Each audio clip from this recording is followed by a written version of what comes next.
Sveiki, gyvi kolegos. Šiandien padarysim kiek kitokį video, pašnekėsim apie akcijas konkrečias, paimsim 5 akcijas, kurios šią savaitę gali būti įdomios. Tai kas mūsų žiūri pirmą kartą, šis kanalas yra apie techninę analizę, apie spekulaciją. Tai kam įdomu, paspauskit subscribe, like ir pažiūrėkit, ką mes čia darom. Tai imam S&P indeksą. a, Prieš 5-6 dienas atsidarė su gepu, ką reiškia, kad rinka augo čia, kitą dieną atsidaro ir čia turim gap zoną. Ką žinom iš techninės analizės, kad gap zona anksčiau ir vėliau būna užpildoma. Tai ką mes čia turim, penktadienį užpildėm gap zoną. Kaina kyla viršų ir po to pasileido. Užsipildė mūsų gap zoną, čia užsipildė mūsų žemėlapį šitoj vietoj su šituo judesiu ir dabar važiuojam žemyn. Tai važiuojant žemyn mums reikia susirasti mūsų support zonas, kur vyko pirkėjų pardavėjų kova ir kur gali kaina suktis. Tai pirma zona, kaip ir pažymėta, yra šita vieta. Čia buvo nemažai susikirtimo taškų, buvo daug judesio. Ir tai suprasdami, jeigu kaina ateina iki mūsų lygio ir pradeda stoti, ką mes žinom, kad čia galim užžeidinėti ir čia ieškoti long pozicijos. Kitas mūsų lygis būtų šita vieta, jeigu kaina nelaikytų šito lygio ir važiuotų žemyn, kita mūsų sustojimo statelė galėtų būti šita vieta. Ir atplukimo. Dar vienas stiprus lygis būtų šita vieta. Čia irgi turėjom nemažai susidūrimo taškų. Pakankamai stipri support zona ir jeigu čia kaina grįžtų, būtų idealiai, nes grįžtų iki dailės sama, iki mūsų slankausios vidurkio, kuris visada kainą atreaguoja. Tai jeigu gautumėm šią savaitę šitą zoną ir čia kaina pradėtų stoti ir čia galėtumėm ieškoti užėjimo į long poziciją. Tai būtų idealu. Ok, perinam prie akcijų. Tai kas šią savaitę gali būti įdomu iš akcijos, tai turim akciją IREN. Kodėl? Įdomu, todėl nes čia turėjom stiprų pasipriešinimą, kuris perėjo į palaikymą. Kai perėjo į palaikymą, matom, kad kaina laikė puikiai. Čia turim stiprią zoną. Tai ką šią savaitę galėtumėm tikėtis, jeigu kaina ateis iki 54 ir matom, kad laiko, mes čia perkam long poziciją, stopą dedam žemiau lygio ir mūsų išėjimo zonos, pirma zona šita vieta, antra zona šita vieta. Ir taip darom spekuliacinę poziciją. Jeigu šitas lygis nelaiko ir mūsų kaina krenta žemyn, bitkoinas eina žemyn, žinom, kad yra labai priklausoma nuo bitkoino, tai mūsų kitas lygis būtų čia, šita vieta. Jeigu matom, kad čia kaina pradeda stoti, einam į long poziciją, mūsų stopas žemiau lygio, pirma išėjimo zona, kur pasiemam pinigus, yra šita vieta. Kodėl šita vieta? Nežinom, kaip žiūrint į prieš tai, kas buvo, tai kad čia kaina atėjo iki lygio ir atsimušė, atėjo, pramušė, čia vėl atėjo, atsimušė. Tai mes įvertindami riziką suprantam, kad kaip kaina mūsų priartės iki čia, gali būti, kad jinai paleis į apačią. Todėl, kaip ateina iki mūsų lygio, mes čia ką darom, poziciją parduodam. Tai IREN šią savaitę turi dvi zonas, kurios yra labai įdomios. Ypač šita 50. Ir šita. Tai žiūrėkit, kas vyksta prie tos kainos. Ir jeigu matot, kad kaina laikosi virš lygio, neina žemyn, tai ką jūs darot, užeinat į poziciją, stopas jūsų aišku, žemiau lygio, kur pasimti pinigėlius irgi aišku. Pirma zona bus šita vieta, pasimti, o antra zona šita vieta. Todėl sakau, pirmą, antrą zoną galit dalį pozicijos, kaip ateina iki šito lygio, numesti, kokį 30-40% pozicijos ir žiūrėt, kas vyksta toliau. Jeigu pereina ir eina iki čia, čia uždarot poziciją, o jeigu čia numetus poziciją matot, kad kaina pradeda strikti ir važiuoja žemyn, tai čia uždarot visą poziciją ir pasiemat savo pelną. Tai viena būtų IREN akcija, kita turim akciją Unum Group, tai turim labai įdomų lygį. Grupėje šnekam jau apie šitą akciją pakankamai senai turbūt.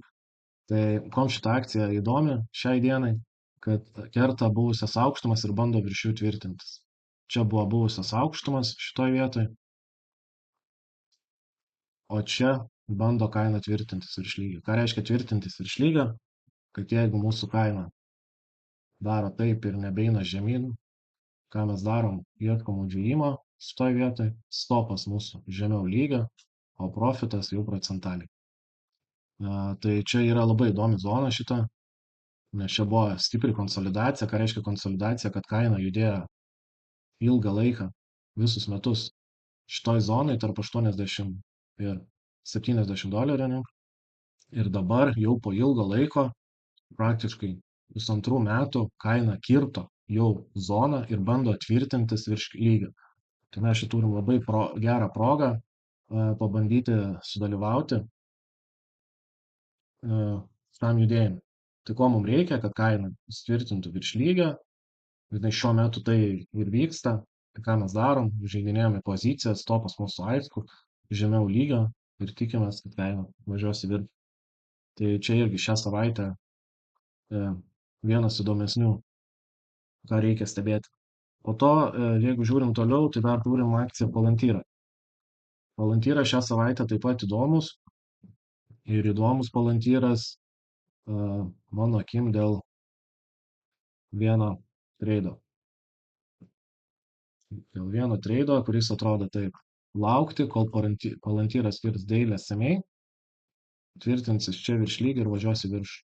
Mūsų užėjimo zona šitą vietą, stopas žemiau lygio, profitas šitą vietą pirmą, po to mūsų sekantis lygis.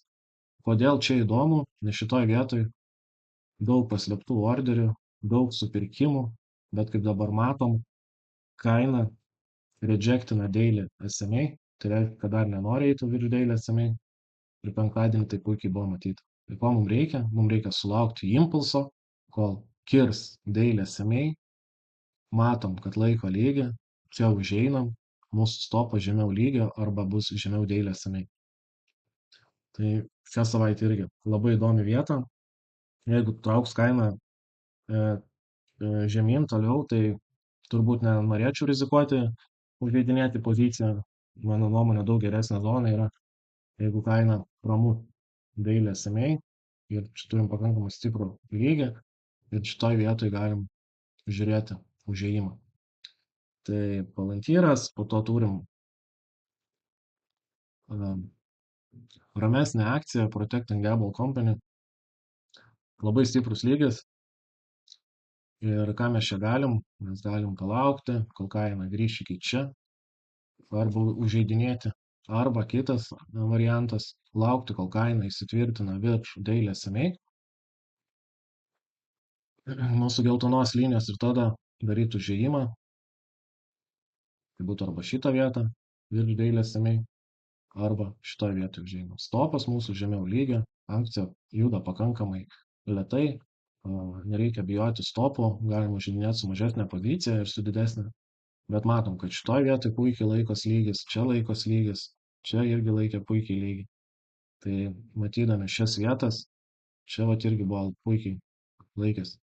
Tai šias vietas matydami, galim savo užsidėti alertą ir suprasti, kurioje vietoje galim užeidinėti poziciją. Tai čia irgi tokia šią savaitę viena įdomesnių akcijų. Ir dar neaptariam vienos akcijos, tai Woodas. Woodas šią savaitę įdomus man tik tai nuo dviejų vietų.